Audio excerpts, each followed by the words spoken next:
Good afternoon students. अपन एक problem ले रहे हैं। Shear force bending moment diagram चल रहा था। कई सारे क्वेश्चंस अपन लोग कर चुके थे, तो ये थोड़ा सा डिफरेंट टाइप का है। इसमें क्या डिफरेंस है, जैसे जॉइंट दिया है आपको, joint a joint B, support दिया है hinge support and roller support, और लोडिंग दी हुई है आपको यूडीएल 20 किलो न्यूटन पर मीटर की इंटेंसिटी दी हुई है, और ठीक उसके एडजेसेंट में 40 किलो न्यूटन का लोड लगा हुआ है, और 120 kilo newton metre couple movement लगा हुआ है। कपल मूवमेंट यानी कि आपको, जैसे मूवमेंट इक्वल टू होता है फोर्स इनटू परपेंडिकुलर डिस्टेंस। जैसे मान लीजिए आपको ये बीम है और इसमें पहले से ही क्या लगा हुआ है, इसमें जैसे कंसंट्रेटेड लोड लगा है, मान लीजिए W किलो न्यूटन का, और डिस्टेंस x है, तो ऑलरेडी W और x को मल्टीप्लाई करके, यानी कि movement equal to force into perpendicular distance WX कर दिया गया है, यानी कि 120 किलो न्यूटन को एक मूवमेंट के फॉर्म में लिख दिया गया है। तो अपन इस केस में कैसे कैलकुलेशन करेंगे बेंडिंग मूवमेंट और शियर फोर्स का। तो अगर आपको यूडीएल दिया हुआ है बीम में, तो सबसे पहले अपन रिएक्शन के लिए कन्वर्ट करते हैं पॉइंट लोड में। तो सॉल्यूशन में लिखेंगे UDL converted into point load for calculation of reactions R A and R B at supports A and B respectively. तो सबसे पहले हम क्या करेंगे, यूडीएल को कन्वर्ट करेंगे पॉइंट लोड में। जैसे 20 किलो न्यूटन मीटर की ये इंटेंसिटी दी हुई है 20 किलो न्यूटन पर मीटर की, इसको मल्टीप्लाई करते हैं डिस्टेंस से, जो भी यूडीएल की डिस्टेंस दी हुई है या लेंथ दी हुई है 3 मीटर, तो 20 इंटू 3 60 आ जाएगा। 60 किलो न्यूटन को हम कहाँ पे एक्ट कराएंगे, एट मिड स्पैन या मिड पॉइंट पे, यानी कि 3 मीटर है, उसका हाफ हो जाएगा 1.5 इसको हमने 1.5 पे एक्ट करा दिया।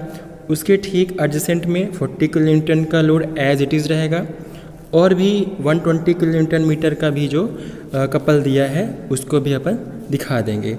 अब अपन क्या करेंगे, रिएक्शन निकालेंगे R A R B.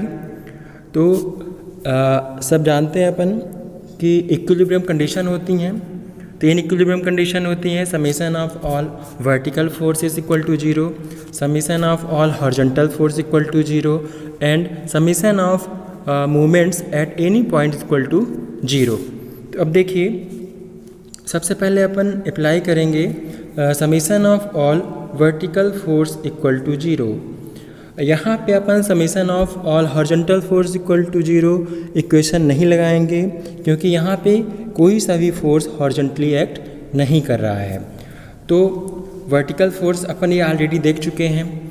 Upward vertical force को अपन लेते हैं पॉजिटिव, और डाउनवर्ड को लेते हैं निगेटिव। तो R A plus R B positive है, अपवर्ड है इसलिए अपन पॉजिटिव लेंगे, डाउनवर्ड है 60 और 40 जो कि क्या है, वर्टिकल है, इसलिए हम यहाँ पे 60 और 40 को दिखा देंगे। तो यहाँ से R A plus R B equal to 100 एक इक्वेशन बन जाएगी, जिसको अपन दे रहे हैं इक्वेशन 1। इसके बाद देखते हैं इक्विलिब्रियम कंडीशन। जब मूवमेंट लेते हैं अपन, taking all forces at any point, taking all forces of any point equal to 0। तो मूवमेंट इक्वल टू, देखिए अपन कहाँ से ले रहे हैं मूवमेंट, या तो आप जॉइंट ए से ले लो या फिर जॉइंट बी से ले लो। तो अपन जैसे लेते आए अभी तक जॉइंट बी से लेते हैं। जब अपन जॉइंट बी से लेते हैं तो क्लॉकवाइज को पॉजिटिव लेके चलते हैं और एंटी क्लॉकवाइज को निगेटिव लेके चलते हैं। यहाँ पे मैंने दिखा भी दिया ये। अब देखिए, जब अपन जॉइंट बी से लेंगे मूवमेंट, तो सबसे पहला फोर्स आपका आर ए है। आर ए, इसकी डिस्टेंस कितनी होगी टोटल बी तक की, 3 मीटर, 1.5 3 मीटर यहाँ तक और 3 मीटर ये, यानी टोटल 6 मीटर डिस्टेंस होगी। तो आर ए इंटू 6 ये कैसे मूव कर रहा है, क्लॉकवाइज, तो पॉजिटिव लेंगे आर ए इंटू 6। उसके बाद फोर्स लग रहा है 60 किलो न्यूटन का, तो इसकी डिस्टेंस कितनी हो जाएगी? इसकी डिस्टेंस हो जाएगी 4.5, यहाँ से यहाँ तक कितनी हो जाएगी? 4.5। और कैसा मूव करेगी ये? एंटी क्लॉकवाइज, यानी कि माइनस ले लेंगे 60 इंटू 4.5। उसके बाद 40 किलो न्यूटन लोड है, वो भी कैसा एक्ट कर रहा है? डाउनवर्ड। और मूवमेंट कैसा मूव कैसे करेगा? Anti clockwise. तो अपन -40 इंटू 3 ले लेंगे। उसके बाद ये जो कपल है, कपल मूवमेंट, ये तो ऑलरेडी कन्वर्टेड है मूवमेंट के फॉर्म में ही, तो ये क्लॉकवाइज मूव कर रहा है, ये देखिए क्लॉकवाइज, तो इसको प्लस में ले लेंगे। तो यहाँ से आप कैलकुलेट कर लोगे तो R equal to 45 kilo Newton आ जाएगा। अब आर ए की वैल्यू आप पुट कर दो इक्वेशन 1 में, तो from equation 1 R A plus R B equal to 100, तो आर ए की जगह वैल्यू पुट कर दो 45, तो आर बी आ जाएगा 55 किलो न्यूटन। अब ये तो हो गई रिएक्शन की बात। अब अपन हर एक स्पैन में शियर फोर्स और बेंडिंग मूवमेंट डायग्राम कैलकुलेट करेंगे और लास्ट में अपन shear force bending movement diagram draw करेंगे। तो चलिए देखते हैं अपन। अब देखिए, ये जो आपका मेन बीम जो दिया हुआ है, मेन प्रॉब्लम जो है, जो अभी तो अपन रिएक्शन के लिए, सिर्फ रिएक्शन के लिए कन्वर्ट किए थे पॉइंट लोड में, लेकिन जब भी आप कैलकुलेट करोगे shear force bending movement diagram, तो वहाँ पे आप एज इट इज़ जो भी प्रॉब्लम आपको गिवन रहेगा वही आप डायग्राम बनाओगे शियर फोर्स और बेंडिंग मूवमेंट कैलकुलेशन के लिए। तो देखिए, यहाँ पे कपल लगा है 120 किलो न्यूटन मीटर का, तो ठीक उसके पहले अपन पहला ले लिए सेक्शन, ये आप सबसे आता है, पहले ही मैं डिस्कस कर चुका हूँ प्रीवियस लेक्चर में। सेक्शन 1 ले लिए। ठीक उसके बाद 120 किलो न्यूटन के बाद सेक्शन 2 ले लिए। ठीक उसके बाद अपन 40 किलो न्यूटन और यूडीएल के कहीं आसपास आप या तो यहाँ पे ले लो सेक्शन 3 या तो यहाँ पे ले लो, बात एक ही है यहाँ पे। तो देखिए, सबसे पहले अपन कंसीडर करेंगे सेक्शन 1। जब अपन सेक्शन 1 लेंगे तो जो भी डिस्टेंस अपने जो भी सेक्शन लेंगे उसकी डिस्टेंस अपन क्या मान के चलेंगे? x1। तो ये जैसे सेक्शन 1 की डिस्टेंस हमने ले ली x1 और इसकी लिमिट क्या होगी? 0 to 1.5 मीटर। अब देखिए, शियर फोर्स की जब हम बात करते हैं तो शियर फोर्स में केवल वर्टिकल लोड ही हम कंसीडर करके चलते हैं, बाकी उसमें कोई सा भी लोड नहीं आएगा, सिर्फ वर्टिकल लोड आएगा। तो यहाँ पे आप देख सकते हैं कि जब सेक्शन 1 कट किए तो सिर्फ एक ही लोड आ रहा है जो कि वर्टिकल अपवर्ड है 55 किलो न्यूटन, और अपन अपवर्ड को पॉजिटिव लेके चलते हैं, डाउनवर्ड को निगेटिव लेके चलते हैं। तो shear force for section 1 equal to 55 kilo newton. अब बात करते हैं बेंडिंग मूवमेंट की, तो बेंडिंग मूवमेंट इक्वल टू क्या हो जाएगा? Force into perpendicular distance. तो ये 55 किलो न्यूटन का लोड एक्ट कर रहा है। जब हम राइट से लेफ्ट की ओर मूवमेंट लेते हैं तो आपको पता है कि क्लॉकवाइज जस्ट अपोजिट हो जाता है, यानी कि निगेटिव लेंगे, और एंटी क्लॉकवाइज को अपन क्या लेके चलेंगे? पॉजिटिव लेके चलेंगे। तो देखिए, इक्वेशन बनेगी bending moment equal to 55 into x1। तो जब अपन पुट करेंगे एक बार x1 इक्वल टू 0, तो बेंडिंग मोमेंट आ जाएगा आपका 0 किलो न्यूटन मीटर। फिर देखिए लिमिट कितनी है? 0 से 1.5 मीटर। तो एट x1 इक्वल टू 1.5, तो बेंडिंग मोमेंट इक्वल टू हो जाएगा 55 इंटू 1.5, यानी कि bending moment equal to 82.5 kilo newton metre. ये हो गया फॉर सेक्शन 1।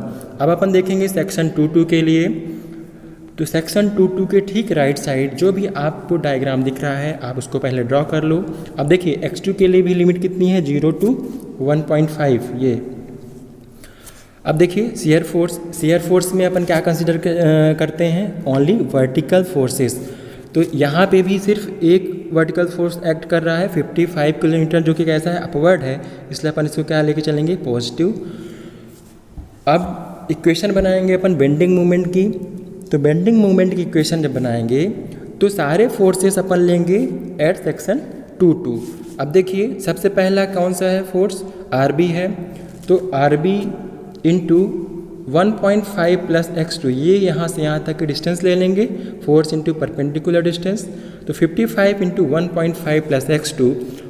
अब देखिए ये क्लॉकवाइज एक्ट कर रहा है, लेकिन 120 kilo newton metre clockwise act कर रहा है, लेकिन जब अपन राइट से लेफ्ट की ओर मूवमेंट लेते हैं तो जो साइन अपन लेके चलते थे उसका ठीक अपोजिट हो जाता है। तो यहाँ पे क्लॉकवाइज क्या हो जाएगा, माइनस हो जाएगा। तो -120 किलो न्यूटन मीटर अपन दिखा दिए हैं। अब एक बार आप x2 पुट कर दो और एक बार फिर x2 1.5 मीटर, तो यहाँ से बेंडिंग मोमेंट आ जाएगा -37.5 kilo newton metre and at distance x2 1.5 metre bending moment equal to 45 kilo newton metre. ये बात हो गई सेक्शन 2.2 की। अब अपन देखते हैं सेक्शन 3.3 में। सेक्शन 3.3 के ठीक राइट साइड जो भी आपको दिखे वो आप डायग्राम ड्रॉ कर लो। और सेक्शन 3.3 की लिमिट कितनी है, 0 to 3। आप देख सकते हैं क्वेश्चन में ये लिमिट कितनी दी हुई है, ये 3 मीटर सेक्शन 3.3 के लिए। चलते हैं अपन। सबसे पहले आप क्या ड्रॉ कर लो, डायग्राम। उसके बाद शियर फोर्स की इक्वेशन कैसे बनेगी। अब देखिए यूडीएल भी आ गया है। शियर फोर्स अब देखिए अपन क्या लेते हैं, हमेशा वर्टिकल फोर्स लेके चलते हैं शियर फोर्स के लिए। तो पहला है 55, तो मैंने ये दिखा दिया अपवर्ड को पॉजिटिव 55। दूसरा कैसा एक्ट कर रहा है, ये 40 डाउनवर्ड वर्टिकली, तो माइनस ले लिया। और ये जो यूडीएल की इंटेंसिटी दी हुई है 20 किलो न्यूटन मीटर, इसको आप मल्टीप्लाई करोगे x3 से, यानी कि डाउनवर्ड ही लग रहा है, तो इसमें भी क्या आ जाएगा -20 x3। अब आप लिमिट पुट करोगे एट x3 = 0, तो शियर फोर्स निकल के आएगा 15 किलो न्यूटन। और दोबारा आप x3 = पुट करोगे 3, तो शियर फोर्स आ जाएगा -45 किलो न्यूटन। अब आप शियर फोर्स के बाद बेंडिंग मूवमेंट की इक्वेशन बनाओगे, तो सेम वही previous procedure, force into perpendicular distance कहाँ से लोगे, एट सेक्शन 3.3। तो आपको ये इक्वेशन बन जाएगी। सबसे पहले R B into perpendicular distance लोगे। उसके बाद ये 120 कैसा मूव कर रहा है, क्लॉकवाइज, तो माइनस ले लोगे। उसके बाद आपको 40 किलो न्यूटन का लोड दिख रहा है जो कि कैसा मूव कर रहा है, क्लॉकवाइज, इसलिए इसको कैसा ले लोगे, -40 इंटू x3। और 40 के बाद 20 जो कि यूडीएल लोड लगा हुआ है, इंटेंसिटी लगी हुई है, तो उसके लिए आ जाएगा 20 इंटू x3/2। ये अपन डिस्कस कर चुके हैं डिटेल में कि ये कैसे अपन यूडीएल के लिए निकालते हैं। अगर आपको कोई डाउट होगा तो आप बता सकते हो। अब देखिए जब आप लिमिट पुट करोगे x3 की 0 से 3 मीटर तक की, तो बेंडिंग मोमेंट एक बार आ जाएगा 45 और फिर आ जाएगा bending moment equal to 0 kilo newton metre. अब देखिए ये तो आपका आ गया shear force bending movement, calculation कर लिया। अब अपन ड्रा करेंगे bending shear force and bending movement diagram. अब देखिए सेक्शन 1.1 में शियर फोर्स आया था 55 किलो न्यूटन। अब देखिए ये है आपका शियर फोर्स डायग्राम। सेक्शन 1.1 में आया था 55 किलो न्यूटन। तो ये आपकी स्केल मैंने लिया, सबसे पहले स्केल लिया ऐसे, ये 0 दिखाया। पॉजिटिव वाले वैल्यूज़ को अपन ऊपर ड्रा करेंगे और नेगेटिव वाले को नीचे करेंगे ड्रॉ स्केल के नीचे। तो देखिए प्लस में आया 55, तो हमने अप्रॉक्सीमेट 55 कहीं यहाँ पे दिखा दिया। अब देखिए जो अपन सेक्शन 1.1 और सेक्शन 2.2 कंसीडर किए थे, यानी कि यहाँ से यहाँ तक आपका बेंडिंग मोमेंट कांस्टेंट था। आप देख सकते हो सेक्शन 2.2 में कितना आया था बेंडिंग शियर फोर्स, 55 ही आया था। तो यहाँ से यहाँ तक आप 55 ड्रॉ कर दोगे। ठीक जब आप सेक्शन 3.3 में देखोगे तो आपका एक बार आया है 15 किलो न्यूटन शियर फोर्स, तो 15 55 के कहीं नीचे होगा, यहाँ पे कहीं हमने दिखा दिया। उसके बाद शियर फोर्स आया था आपका -45, तो माइनस तो स्केल के नीचे दिखाओगे तो कहीं यहाँ पे दिखा दिया हमने। और जब यूडीएल का केस होगा तो आपको पता है कि आप कैसे मिलाओगे, इसको इंक्लाइन मिलाओगे। तो ये आपका क्या बन गया, शियर फोर्स डायग्राम। अब अपन देख लेते हैं बेंडिंग मोमेंट डायग्राम। ये देखिए बेंडिंग मोमेंट डायग्राम। जब आपका ये कपल मूवमेंट लगा हुआ है, देखिए सेक्शन 1.1 में, अगर सेक्शन 1.1 की बात करें तो बेंडिंग मोमेंट एक बार आपका आया था 0, सेम स्केल जैसे आप शियर फोर्स के लिए लिए थे, अपवर्ड दिखाओगे पॉजिटिव और डाउनवर्ड दिखाओगे निगेटिव वैल्यूज़ को। ये आपने स्केल ले लिया, ये स्केल ले लिया। अब देखिए बेंडिंग मोमेंट सेक्शन 1-1 के लिए एक बार आया था 0, तो ये 0, और फिर एक बार आया 82.5 किलो न्यूटन मीटर। तो इसको कैसे दिखाएंगे? इंक्लाइंड दिखाएंगे कपल के केस में। देखिए अपन ये डिस्कस कर चुके हैं कि अगर पॉइंट लोड है या कंसंट्रेटेड लोड है तो बेंडिंग मोमेंट आपका ड्रॉ होगा इंक्लाइन। अगर लोडिंग है यूडीएल तो वहाँ पे बेंडिंग मोमेंट डायग्राम बनेगा पैराबोलिक। तो सेक्शन 1-1 के लिए 0 और 82.5 kilo newton metre bending moment आया था, आप देख लेना। उसके बाद जब सेक्शन 2-2 के लिए अपन कैलकुलेट किए थे बेंडिंग मोमेंट, तो एक बार आया था -37.5, तो -37.5, अब देखिए +82.5 था, तो आप इसको मिलाओगे नीचे, -37.5 यहाँ पहुँच गए। -37.5 के बाद +45 किलो न्यूटन मीटर आया था बेंडिंग मोमेंट। तो अब माइनस से प्लस की ओर जाओगे, आप स्केल में दिखाओगे तो ये 45 दिखा दिए। अब देखिए 45 के बाद जब आप सेक्शन 3-3 कंसीडर किए थे तो फिर से 45 किलो न्यूटन आया था जब आप x3 = 0 पुट किए थे, और जब आप एट x3 = 3 मीटर पुट किए थे तब वैल्यूज़ आई थी 0। तो आप इसको मिला दो, तो कैसे मिलाओगे? जब यूडीएल का केस होगा तो पैराबोलिक।